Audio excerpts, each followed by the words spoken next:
చాలా మంచిది ప్రియ దేవుని బిడ్డలారా. మరొకసారి మనము దేవుని సన్నిధిలోనికి వచ్చి దేవునిని స్తుతించి ఆయన నామమును మహిమపరిచి గణపరిచేటటువంటి కృప దేవుడు మనందరికి ఇచ్చారు. అందును బట్టి దేవునికి వందనాలు. మనము ఎఫెసీ పత్రిక 6వ అధ్యాయం 10వ వచనాన్ని గత 3 వారాలుగా మనము ధ్యానం చేస్తా ఉన్నాం. ఈ పత్రికను అపోస్తులైనటువంటి పౌలు క్రీస్తు శకం 62లో సుమారుగా 62లో వ్రాసి ఉన్నాడని మనము నేర్చుకుని ఉన్నాం. ఇక్కడ మనము చదివినటువంటి ఈ వాక్య భాగములో పౌలు ప్రత్యేకంగా ఆత్మీయ పోరాటమును గురించి మాట్లాడుతూ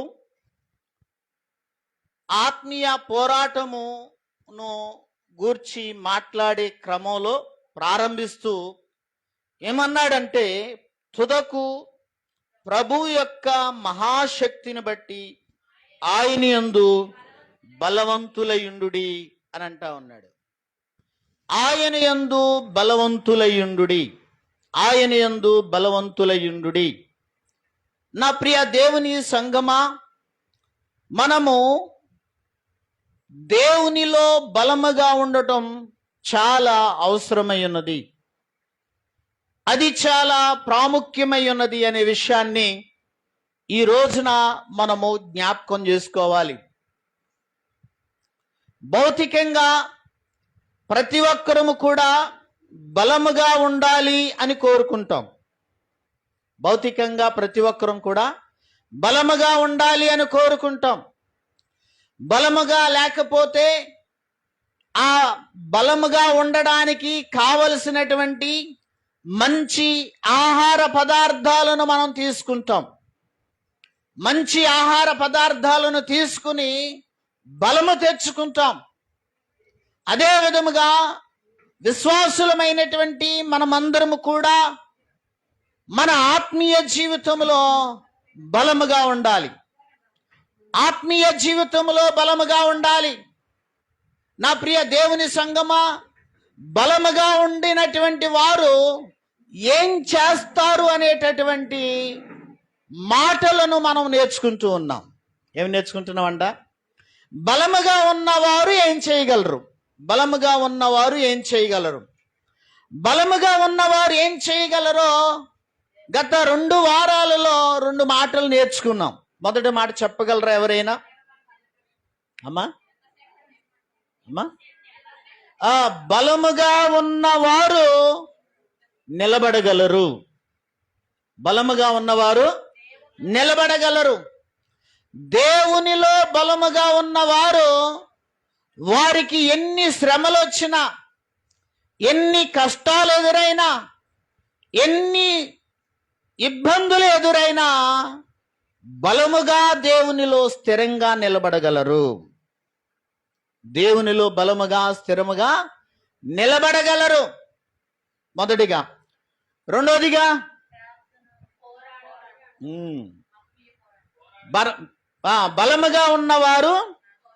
బలముగా ఉన్నవారు పోరాడగలరు. బలముగా ఉన్నవారు పోరాడగలరు. ఏ వ్యక్తి అయితే ఆత్మీయ జీవితంలో బలంగా ఉంటారో, ఆత్మీయ జీవితంలో బలముగా ఉన్నటువంటి వారు శత్రువగు సాతానుతో వారు బలముగా పోరాడగలరు. శత్రువగు సాతానుతో బలముగా పోరాడగలరు. నీకు ఆత్మీయ బలం లేకపోతే నీ ఆత్మీయ శత్రువుతో నీవు పోరాడలేవు. ఆత్మీయంగా బలముగా నీవు లేకపోతే శత్రువు, నీ ఆత్మీయ శత్రువు నీ మీద విజయాన్ని సాధించి నీ ఆత్మీయ జీవితాన్ని అపహరించుకుని పోతాడు. ఇంకా నీకు మిగిలేది శూన్యమే. ఏంటంట? నీకు మిగిలేది శూన్యమే. గనక ఆత్మీయంగా బలముగా ఉన్నటువంటి వారు బలముగా దేవునిలో పోరాడగలుగుతూ ఉంటారు. పౌలు అన్నాడు కదా, మంచి పోరాటము నేను పోరాడి తిని, నా పరుగును కడముట్టించి తిని, నా విశ్వాసమును కాపాడుకొంటిని అని పౌలు తెలియపరిచాడు. గనక నా ప్రియమైనటువంటి దేవుని బిడ్డలారా, ఇవన్నీ కూడా గత వారములలో మనము నేర్చుకున్నటువంటి మాటలే. ఈ రోజున మరొక మాటను మీ ముందుకు తీసుకుని రావాలి అని నేను ఆశపడుతూ ఉన్నాను. ఏమిటి అనంటే, ఆత్మీయ జీవితంలో బలముగా ఉండాలి. We need to be strong in the Lord. అంటే మనము దేవునిలో బలముగా ఉండాలి. బలముగా ఉన్నప్పుడు ఏం చేయగలము అంటే, మూడోదిగా బలముగా ఉన్నప్పుడు మనము నిలబడగలిగి ఉండటం మాత్రమే కాదు, రెండోదిగా పోరాడగలగడం మాత్రమే కాదు, మూడోదిగా బలముగా పని చేయగలము. మూడోదిగా ఏంటి? బలముగా పని చేయగలం. బలం ఉంటేనే పని చేయగలం. బలం లేకపోతే మంచానికి పరిమితం అవుతాం. అంతేనా? ఏంటి లేవలేదు అని అంటే ఓపిక లేదు. ఏంటంట? ఓపిక లేదు. మంచంలోనే ఉన్నారేంటి అంటే, లేవలేకపోతా ఉన్నా, కూర్చోలేకపోతా ఉన్నా, నిలబడలేకపోతా ఉన్నా, పని చేయలేకపోతా ఉన్నా అని సమాధానం ఇస్తూ ఉంటారు. నా ప్రియ దేవుని బిడ్డలారా, సంగమా, నీవెప్పుడైతే బలముగా ఉంటావో అప్పుడే నీవు బలముగా పని చేయగలవు. అదేవిధంగా ఆత్మీయ జీవితంలో నీవు బలముగా ఉన్నప్పుడు దేవుని కొరకు నీవు పని చేయగలవు. ఎవరి కొరకు పని చేయగలవు? దేవుని కొరకు నీవు పని చేయగలవు. దేవుని కొరకు మనం పని చేయాలండి.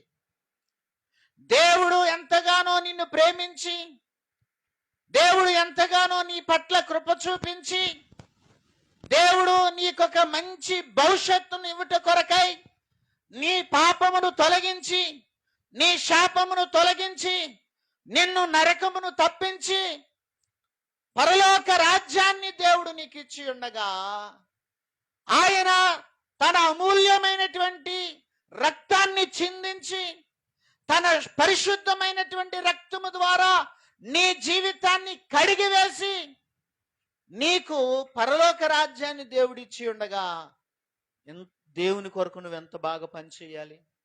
వింటున్నారా నా మాటలు? నా మాటలు అర్థమవుతున్నాయా? ఎవరి కొరకు పని చేయాలంట? దేవుని కొరకు పని చేయాలి. దేవుని కొరకు పని చేయాలి. మిలిటరీలో, ఇండియన్ ఆర్మీలో ఉన్నటువంటి వ్యక్తి ఎవరి కోసం పనిచేస్తాడు?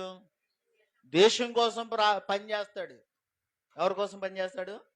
దేశం కోసం పనిచేస్తాడు.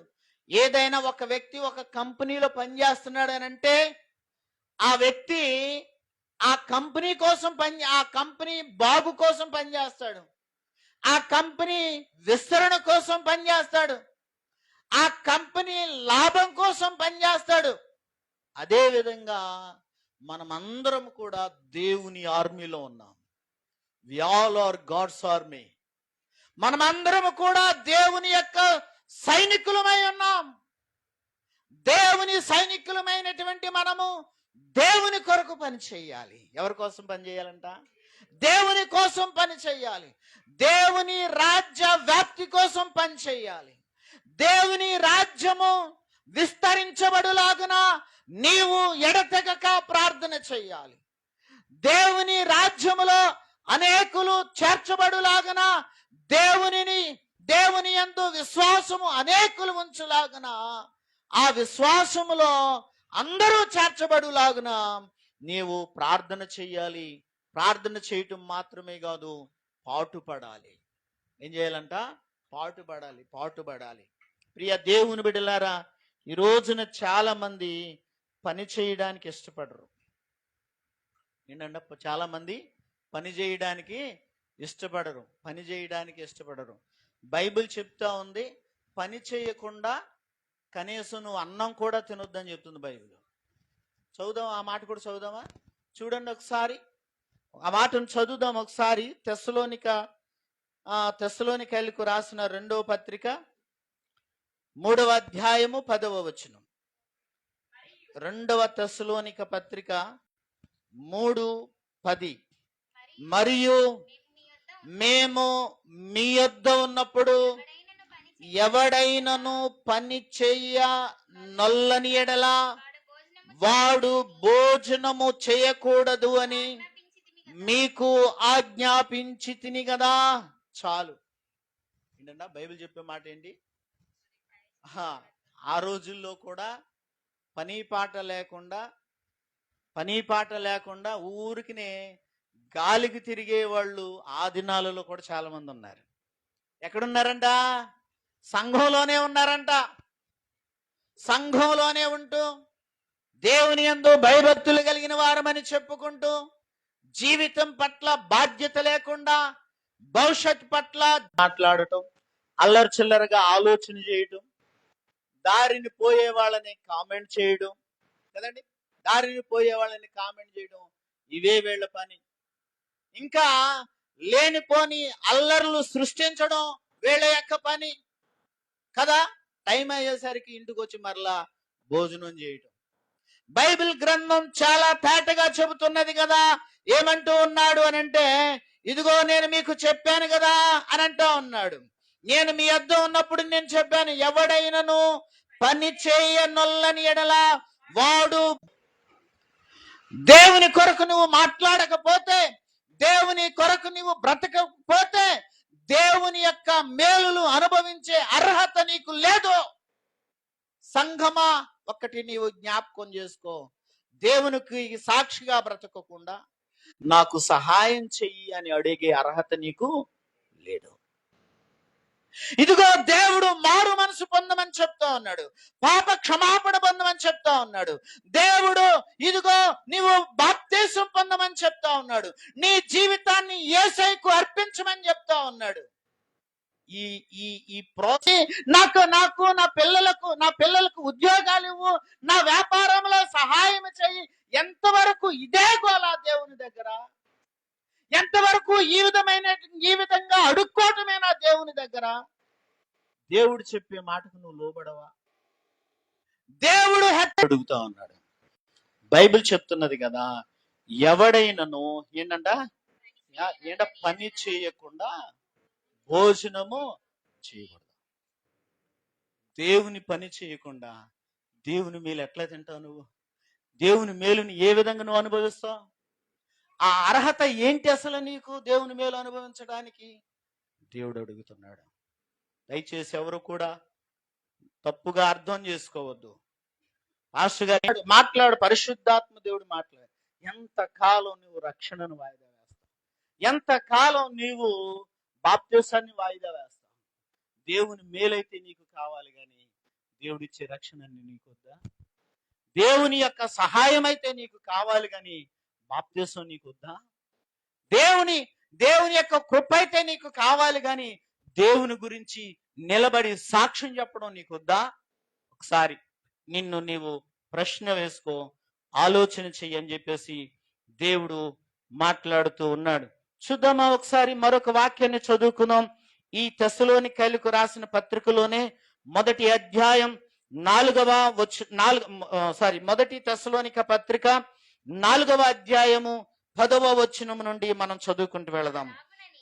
అలాగుననే మొదటి తెస్సలోనిక పత్రిక 4వ అధ్యాయము 10వ వచనం నుండి చదువుకుంటూ వెళదాం.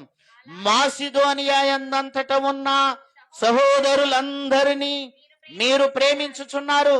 సహోదరులారా, మీరు ప్రేమయందును మరి ఎక్కువగా అభివృద్ధి, మీ సొంత కార్యములను జరుపుకొనుట యందును, మీ చేతులతో పని చేయుట యందును ఆశ కలిగి ఉండవలెనని మిమ్మును హెచ్చరించుచున్నాము. ఏమంటూ ఉన్నాడంట? ఏమంటూ ఉన్నాడు ఇక్కడ? ఏమంటూ ఉన్నాడు? మీరు ప్రేమయందు మరి ఎక్కువగా అభివృద్ధి నొందుచు సంఘమునకు వెలుపటి వారి ఎడల మర్యాదగా నడుచుకొనుచు. సంఘములో మాత్రమే కాదు, సంఘము వెలుపటి వారి ఎడల కూడా మర్యాదగా ఉండాలి. నీ మాట మర్యాదగా ఉండాలి. నీ ప్రవర్తన, ఇంటి ముందు ఉన్న వాళ్ళతో గొడవ, ఇంటి వెనకాల ఉన్న వాళ్ళతో గొడవ, కుడి పక్కన ఉన్న వాళ్ళతో గొడవ, ఎడం పక్కన ఉన్న వాళ్ళతో గొడవ. ఒక్కడితో సమాధానంగా ఉండరు.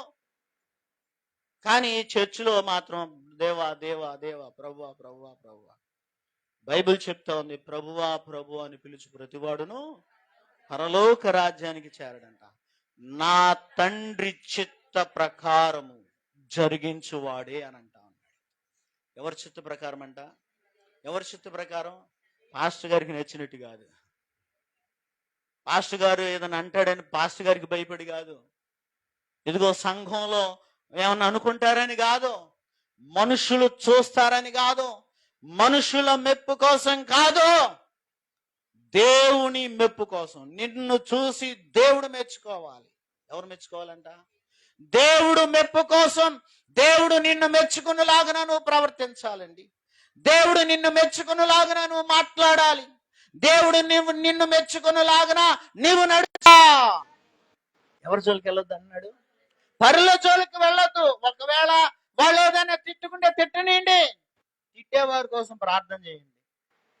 మీ మీద నిందలు వేసే వారి కోసం ప్రార్థన చేయండి. మిమ్మలను అవమానపరిచే వారి కోసం ప్రార్థన చేయండి. ప్రభువా వారిని క్షమించు అని ప్రార్థన చేయండి. మిమ్మలను చులకనగా చూసేవారి కోసం ప్రార్థన చేయండి. ప్రార్థన చేయండి. ప్రియ దేవుని బిడ్డలారా, పరుల జోలికి పోక మీ సొంత కార్యములను జరుపుకొనుటయందును, మీ చేతులతో పని చేయుటయందును ఆశ కలిగి ఉండవలెనని మిమ్మలను బ్రతిమలాడుకుంటున్నాం అన్నట్లా. ఏమంటున్నాడు? దాన్ని హెచ్చరిస్తున్నాడు. ఇది హెచ్చరిక. సంగమా, మనకు ఇది ఒక హెచ్చరిక. ఎందుకు? చదువుకుందాం. ఆదికాండము 3వ అధ్యాయము 19వ వచనం. ఆదికాండము 3వ అధ్యాయము 19వ వచనంలో, అమ్మా, నీవు నేలకు తిరిగి చేరు వరకు ఏంటంట? నీ ముఖము చెమట కార్చి ఆహారము తిందువో, నేల నుండి నీవు తీయబడితివి గనక, నీవు మన్నే గనక తిరిగి మన్నైపోవుదు అని చెప్పెను. చాలు చాలు. అంటే ఈ శరీరం మరలా మట్టికి చేరే వరకు మానవుడు కష్టపడి చెమటోడ్చి తన కష్టార్జితాన్ని తను అనుభవించాల్సిందే. నా మాటలు అర్థమవుతున్నాయి కదా? అప్పుడే గాని ఇంకా మానవుడికి విశ్రాంతి అనేది లేదు. కష్టపడాలి. మనకు ఓపికన్నంత వరకు కష్టపడి పనిచేయటమే. అవకాశం ఉన్నంత వరకు. ఓపిక లేకపోతే ఎవరు చేసేదేం లేదు. నా మాటలు అర్థమవుతుంది. ఓపిక లేకపోతే ఎవరు కూడా, అది దేవుడు చేసిన కృపే గనక. సంఘమా, ఒకసారి ఆలోచన చేద్దాం. దేవుడు నీకు శక్తినిచ్చిన కొలది, దేవుడు నిన్ను బలపరిచిన కొలది నీవు దేవుని కొరకు పని చేయాలి. ఎవరి కోసం పని చేయాలి? దేవుని కోసం నువ్వు పని చేయాలి. నీవు ప్రార్థన చేయాలి. నీవు ఆత్మీయంగా బలంగా ఉండులాగన, ఆత్మీయంగా నీవు అభివృద్ధి చెందులాగన, ఆత్మీయంగా నీవు వర్ధిల్లులాగన. నా నీ కుర్చీ వెనకాలి అమ్మ.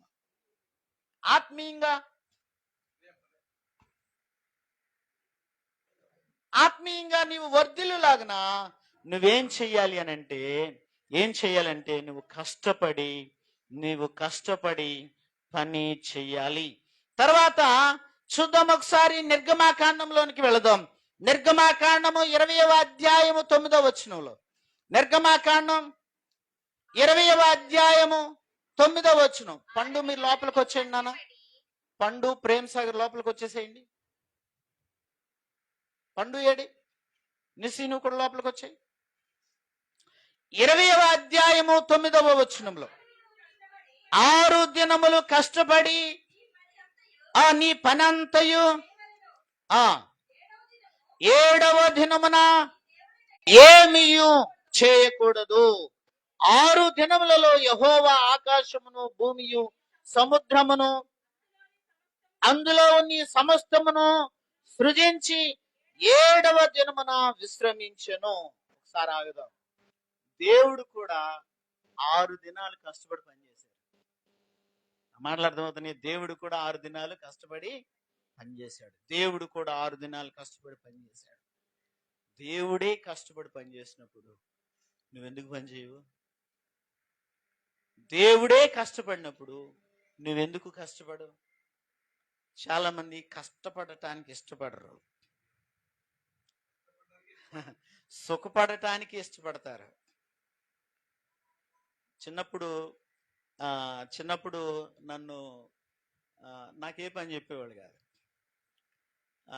అందరంటా ఉండేవాళ్ళు, నువ్వు ఇప్పుడు సుఖపడితే రేపొద్దున కష్టపడాలి, ఇప్పుడు కష్టపడ్డావంటే రేపొద్దున సుఖపడతావు అని అనేవాళ్ళు. ఆ మాట నాకు బాగా గుర్తొస్తూ ఉంటుంది. ప్రియ దేవుని బిడ్డలారా, అది లోకపరంగా అదేమో కానీ దేవునిలో మాత్రం నిరంతరం మనం కష్టపడాలి. దేవుని కొరకు మనం పనిచేయాలి.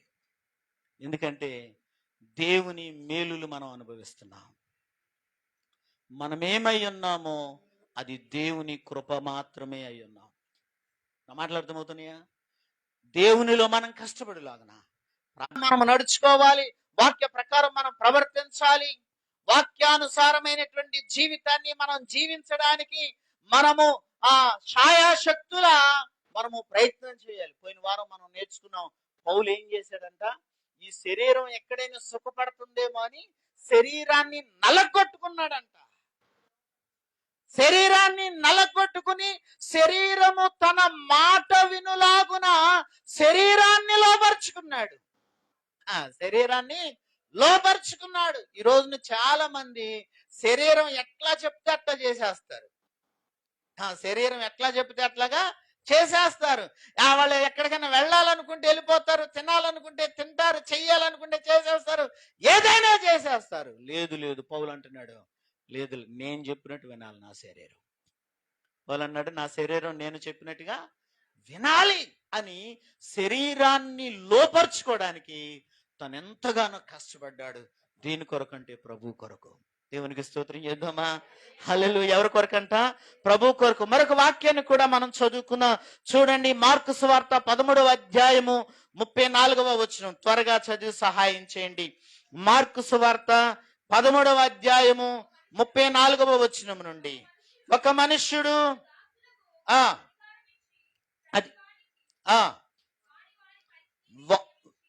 ప్రతివానికి వాని పని నియమించి మెలకువగా నుండుమని ద్వారపాలకునికి ఆజ్ఞాపించి ఇల్లు విడిచి దేశాంతరము పోయినట్టే ఆ కాలముండును. ఇంటి యజమానుడు ప్రొద్దు గ్రుంకి వచ్చునో, అర్ధరాత్రి వచ్చునో, కోడి కూయినప్పుడు వచ్చునో, తెల్లవారునప్పుడు వచ్చునో, ఎప్పుడు వచ్చునో మీకు తెలియదు. ఆయన అకస్మాత్తుగా వచ్చి మీరు నిద్ర ఉన్నారు. ఏంటి ఆ మాట అంటే, ఒక మనుషుడు ఉన్నాడంట. అక్కడ ఆ మనుషుని దగ్గర పనిచేసేవారు ఉన్నారంట. ఆ పని చేసేటటువంటి వారు ఉన్నప్పుడు ఈ యొక్క అధికారి ఒకానొక సమయంలో ఒక దేశాంతరం వెళుతూ ఉన్నాడంట. ఒక మాటలో చెప్పాలంటే టూర్ వెళ్తా ఉన్నాడు. ఎక్కడికి వెళ్తున్నాడు? టూర్ వెళ్తా ఉన్నాడు. టూర్ వెళుతూ ఉన్నటువంటి ఆయన దగ్గర ఉన్నటువంటి పని వారిని పిలిచి ఎవరి పని వాళ్ళకి అప్పగించాడంట. జాగ్రత్తగా వినండి. ఎవరి పని వాళ్ళకి అప్పగించాడంట. ఎవరి పని వాళ్ళకి అప్పగించి నమ్మకంగా పని చేయండి అని పని అప్పగించి వెళ్ళాడంట. పని అప్పగించి వెళ్ళాడు. ఎప్పుడు వస్తానో చెప్పలేదు ఆయన. జాగ్రత్తగా వింటున్నారా? ఎప్పుడు వస్తానో చెప్పలేదు. ఎప్పుడు వస్తానో చెప్పకుండానే వెళ్ళాడు, పని అప్పగించాడు. అయితే ఇక్కడ అంటా ఉన్నాడు, మీకు పని అప్పగింపబడినది గనక మీ పనిని నమ్మకముగా జాగ్రత్తగా చేయుడి అని అంటా ఉన్నాడు. ఎట్లా చేయాలంట? నమ్మకంగా చెయ్యాలి, జాగ్రత్తగా చెయ్యాలి, మెలకువగా ఉండి చెయ్యాలి అని అంటా ఉన్నాడు. నా ప్రియమైనటువంటి దేవుని సంగమా, 2024 సంవత్సరములకు పూర్వం యేసు క్రీస్తు దేవుడు మానవుడిగా ఈ లోకానికి వచ్చి మానవుడిగా ఈ లోకంలో 33.5 సంవత్సరములు బ్రతికాడు. ఆయన మానవుల యొక్క విమోచనార్థమై పాపము తొలగిపోవులాగున, శాపము తొలగిపోవులాగున, మానవులు నరకము నుండి తప్పించబడులాగున తన యవ్వన రక్తాన్ని చిందించారు. పరిశుద్ధమైన అమూల్యమైన రక్తమును చిందించి మానవుల నిమిత్తమై బలియాగమైపోయారు. బలియాగమైపోయి సమాధి చేయబడి మూడవ దినాన తిరిగి లేచాడు. తిరిగి లేచి మారు మనసు పొందమని చెప్పాడు, విశ్వాసం ఉంచమని చెప్పాడు, ప్రార్థన చేయమని పని అప్పగించాడు, దేవుని వాక్యాన్ని చదవమని పని అప్పగించాడు, ఇదిగో నా కొరకు సాక్షులుగా బ్రతకమని పని అప్పగించాడు, ఇదిగో నా రాజ్య వ్యాప్తి నిమిత్తం పని చేయమని పని అప్పగించాడు. ప్రియ దేవుని బిడ్డలారా, దేవుని కొరకు నమ్మకంగా ఉండమని పని అప్పగించాడు. ఇదిగో మీ ప్రవర్తన విషయంలో జాగ్రత్తగా ఉండమని పని అప్పగించాడు. మీ పనుల విషయంలో జాగ్రత్తగా ఉండమని పని అప్పగించాడు. ఈ పనిని మనము నమ్మకంగా చేయాలి. ఏం చేయాలంటే ఈ పనిని మనం నమ్మకంగా చేయాలి. ఆయన ఎప్పుడు వస్తాడో తెలియదు. అక్కడ బైబిల్ గ్రంథం చెప్తున్నది కదా, ఆయన ఎప్పుడు వస్తాడో తెలియదు. ఇదిగో యజమానుడు ప్రొద్ది గ్రుంకి వచ్చునో, అర్ధరాత్రి వచ్చునో, కోడి కూయినప్పుడు వచ్చునో, లేదా తెల్లవారుజామున వచ్చునో, ఎప్పుడు వచ్చునో మీకు తెలియదు. ఆయన అకస్మాత్తుగా వచ్చునో. ఎప్పుడు వస్తాడంట? అకస్మాత్తుగా వచ్చునో. ప్రియ దేవుని బిడ్డలారా, యేసు క్రీస్తు ప్రభువారు ఆయన పునరుద్ధానుడై తిరిగి లేచిన తర్వాత 40 దినాలు అనేకులకు కనబడిన తర్వాత ఆయన పరలోకానికి వెళ్ళారు. పరలోకానికి వెళుతూ వెళుతూ ఇదిగో ఆయన అన్నాడు కదా, ఇదిగో అక్కడ ఉన్నటువంటి దూతలు అన్నారు కదా, ఆయన ఏ విధంగా వెళ్ళాడో అదే విధంగా తిరిగి రానయ్యున్నాడు. అదే విధంగా ఆయన తిరిగి రానయ్యున్నాడు.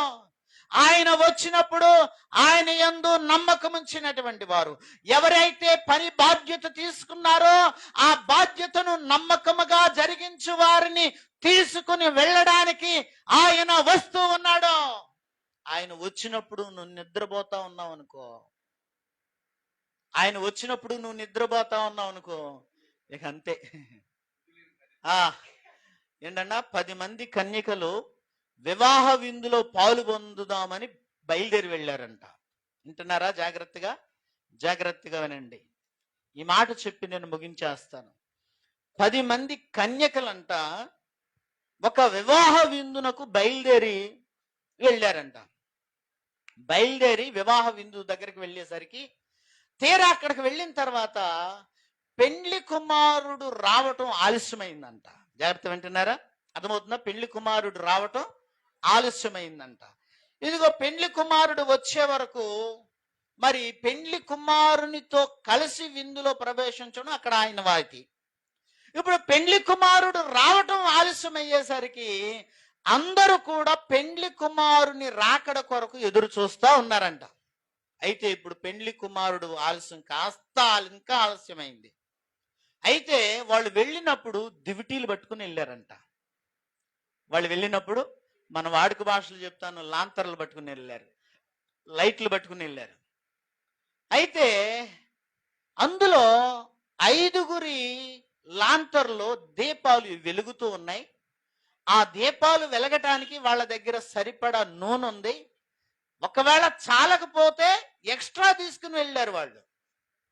వింటున్నారన్నమాట? అర్థమవుతుందా? చాలకపోతే నూనెను ఎక్స్ట్రా ఎక్కువగా తీసుకుని వెళ్ళారు. అయితే మిగిలినటువంటి 5 మందిలో వాళ్ళ దగ్గర సిద్ధపాటు లేదు, వాళ్ళ దగ్గర ఎక్స్ట్రా నూనె లేదు. ఇప్పుడు వాళ్ళ దివిటీలు, వాళ్ళ లాంతర్లు, దీపాలు ఏమవుతున్నాయి అంటే ఆరిపోతా ఉన్నాయి. అప్పుడు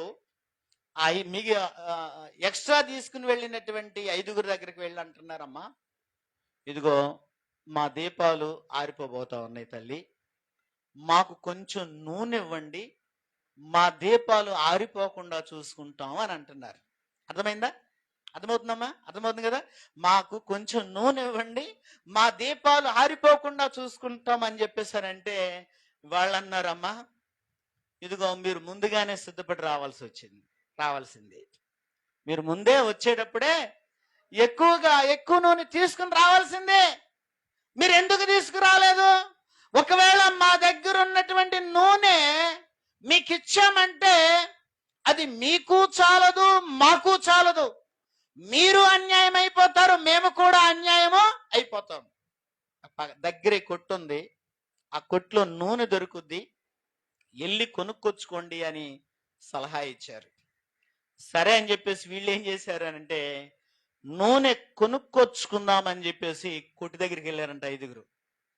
ఆ 5గురు కొట్టు దగ్గరికి వెళ్ళి నూనె కొనుక్కుని వచ్చేసరికి పెండ్లి కుమారుడు రావటం, పెండ్లి కుమారునితో పాటు సిద్ధపడి ఉన్నటువంటి 5గురు కన్యకులు వివాహ విందులో ప్రవేశించడం కూడా జరిగిపోయింది. ప్రవేశించడం మాత్రమే కాదు, తలుపు మూయబడటం కూడా అయిపోయింది. వింటున్నారా నా మాటలు? అర్థమవుతున్నాయా? తలుపు మూయబడటం కూడా అయిపోయింది. ఇప్పుడు వీళ్ళు వచ్చి హడావుడిగా వచ్చి అన్ని సరి చేసుకుని తలుపు దగ్గరికి వెళ్ళయ్యా, మేము నూనె తెచ్చుకున్నాం, మేము అన్ని విధాలుగా సిద్ధపడి వచ్చాము, మా కోసం తలుపు తీయండి అని తలుపు కొడుతున్నారంట. అప్పుడు తలుపు దగ్గర ఉన్నటువంటి వాచ్మెన్ ఉంటాడు కదా, వాచ్మెన్ అంటున్నాడు కదా, మీరెవరో మాకు తెలియదు, పోండి, మీ కొరకు సిద్ధపరచబడి ఉన్నటువంటి అగ్నిగుండంలోనికి పొండి అని అక్కడ ఆజ్ఞాపిస్తూ ఉన్నాడు. గనక నా ప్రియమైనటువంటి దేవుని బిడ్డలారా, ఇదిగో ఆ పెండ్లి కుమారుడు ఎప్పుడు వస్తాడో తెలియదు. ఇదిగో సంఘానికి ఇదిగో శిరస్సు అయి ఉన్నటువంటి యేసు క్రీస్తు ప్రభువారు ఎప్పుడు వస్తారో తెలియదు. ఆయన ఎప్పుడు వస్తారో తెలియదు గనక నువ్వు సిద్ధపడి ఉండాలి, నీవు మెలకువగా ఉండాలి. మెలకువగా ఉండి నీకు అప్పగించబడినటువంటి పనిని నమ్మకంగా చేయనట్లుగా ప్రార్థన చెయ్యాలి. ప్రార్థనలో మెలకువగా ఉండాలి, విశ్వాసంలో మెలకువగా ఉండాలి, మందిరానికి వచ్చే విషయంలో మెలకువగా ఉండాలి. మందిరానికి వచ్చే విషయంలో మెలకువగా ఉండాలి. మందిరానికి మెలకువగా ఉండి సమయానికి వస్తున్నామా? 10 గంటలకు ఆరాధన. ఎంతమంది 10 గంటలకు వచ్చారు? నమ్మకంగా బాధ్యతను నెరవేర్చడం. మన గ్రామానికి ముఖ్యమంత్రి చంద్రబాబు గారు 10 గంటలకు వస్తున్నారు అని అంటే మీరు ఎన్ని గంటలకు వస్తారు? 9 గంటలకే, వీలైతే 8 గంటలకే రెడీ అయి వచ్చేస్తాం. అంటే చంద్రబాబు నాయుడు గారు వస్తేనేమో 10 గంటలకు వస్తుంటే 9 గంటలకే వస్తామా? మరి దేవునిని ఆరాధన చేయడానికి ఎన్ని గంటలకి? అడిగే ఎవరు అడుగుతారు? చనిపోయారు కదా, చనిపోయారు అందరూ ఒకేసారి ఉలోమంట వస్తే చాలా మంది చనిపోయారు, రావటం లేట్. సో ఎందుకు నేను ఈ మాట చెప్తున్నానంటే దేవుడు మనకు అప్పగించినటువంటి పనిని మనం నమ్మకంగా చేయాలి. సంఘమా, సమయం అయిపోయింది, నేను ముగించేస్తూ ఉన్నాను. ఒకసారి నేను పరిశీలన చేసుకో. ఆయన అకస్మాత్తుగా వస్తాడు. అకస్మాత్తుగా వచ్చినప్పుడు నేను నిద్రపోతా ఉంటే కొంతమందికి పని చేసేటప్పుడు నిద్ర వస్తుంది, కొంతమందికి ప్రయాణం చేసేటప్పుడు నిద్ర వస్తుంది. పాస్టర్ గారు వాళ్ళ అన్నయ్య ఉన్నాడు, ఆయన ప్రయాణం చేసేటప్పుడు నిద్ర వస్తుంది ఆయనకి. అందుకని ఆయన బండి మీద ప్రయాణం చేయడం. ఎవరన్నా దూరం వెళ్ళాలి అని అంటే ఎవరన్నా వెనకాల బండి దూలే వాళ్ళని తీసుకెళ్తాడు. ఆయన ప్రయాణం చేయడు దూరం. అక్కడ ఆ నూజివేడు, ఆ చుట్టుపక్కల ఏలూరు, మహా అయితే ఒక 20-30 కిలోమీటర్ల దూరంలో ప్రయాణం చేస్తాడు తప్ప ఇంత దూరం రావాలంటే నా వల్ల కాదు. ఎవరన్నా వస్తానంటే తీసుకుని వస్తాడు తప్ప బండి దూలే వాళ్ళని తీసుకొస్తాడు తప్ప ఆయన రాడు. ప్రయాణం చేసేటప్పుడు కూడా నిద్ర, పని చేసేటప్పుడు కూడా నిద్ర. బైబిల్ గ్రంథం చెప్తా ఉంది, నిద్రబోతులతో జాగ్రత్తగా ఉండండి, వాళ్ళతో సహవాసం చేయొద్దని బైబిల్ చెప్తా ఉంది. కాబట్టి ప్రియ దేవుని బిడ్డలారా, పని చేయాలి. ఏం చేయాలంట? పని చేయాలి. దేవుడు అప్పగించిన పనిని చేయాలి. అయితే నువ్వు ఎప్పుడు పని చేయగలవు అమ్మా? ఎప్పుడు పని చేయగలం చెప్పండి? ఎప్పుడు పని చేయగలం చెప్పండి, గట్టిగా చెప్పండి తల్లి, నీ దండం పెడితే చెప్పమ్మా. బలంగా ఉన్నప్పుడే పని చేయగలం. కాబట్టి దేవునిలో బలంగా ఉండటం మర్చిపోవద్దు. దాన్ని మర్చిపోవద్దు, ఏది మర్చిపోయినా కనుక నా ప్రియమైనటువంటి దేవుని సంగమా, ఈ యొక్క మధ్యాహ్న కాల సమయంలో దేవుని సన్నిధిలో ఉన్నటువంటి మనము, మరి దేవుడు మనతో మాట్లాడుతూ ఉన్నటువంటి మాట ఏమిటి అని అంటే, తుదకు ప్రభు యొక్క మహాశక్తిని బట్టి ఏం చేయమంటా ఉన్నాడు? మీరు బలవంతులయ్యుండుడి అని అంటా ఉన్నాడు. ఏం చేయాలంట? మనము బలవంతులై ఉండాలి, బలవంతులై ఉండాలి, బలంగా ఉండాలి. బలవంతులు ఏం చేయగలరు? బలవంతులు ఏం చేయగలరు? మొదటిగా చెప్పండి. మొదటిగా నిలబడగలరు, రెండోదిగా పోరాడగలరు, మూడోదిగా పని చేయగలరు, పని చేయగలరు. అయితే ఒకసారి పరిశీలన చేసుకుందాం. నేను వాక్యాన్ని ముగించేస్తున్నాను. మరి నువ్వు బలంగా ఉన్నావా, బలహీనంగా ఉన్నావా? బలంగా లేకపోతే, బలహీనంగా ఉన్నావంటే జాగ్రత్త సుమా, అనారోగ్యము వచ్చే ప్రమాదం ఉంటుంది. అనారోగ్యం వచ్చింది అంటే, ఆత్మీయ అనారోగ్యం వచ్చిందంటే పలు రకాలైనటువంటి బాధలకు, కష్టాలకు నువ్వు గురవుతావు. కష్టాలలో పడక మునిపే దేవుడు ముందుగా చెప్తున్నాడు, కల్వరి బాప్టిస్టు సంగమా, నీవు దేవునిలో బలంగా ఉండాలి. యేసుక్రీస్తు త్వరగా రాబోతున్నాడు. ఆయన వస్తున్నటువంటి తరుణంలో నువ్వు బలంగా ఉండాలి. ఇంకా ఎవరైనా మారు మనసు పొందకపోతే ఇదే మిక్కిలి అనుకూలమైన సమయం. నేడు అను సమయం ఉండగానే మీ జీవితాన్ని ప్రభువునకు అర్పించండి. ప్రభువులో బలంగా ఉండండి. ప్రభు రాజ్యాన్ని సొంతం చేసుకోనండి. రక్షణ పొందిన వారులారా, మీరు దేవునిలో బలంగా ఉంటూ, దేవుని కొరకు నిలవబడి, దేవుని కొరకు మీరు పోరాడుతూ, దేవుని కొరకు మీరు బలముగా పనిచేస్తూ, ప్రభు ప్రత్యక్షమైతే పరలోక రాజ్యాన్ని సొంతం చేసుకోనండి. ఈ మాటలను దేవుడు మన వినికిడిలో దీవించి ఆశీర్వదించును గాక. ఆమేన్. ప్రార్థన.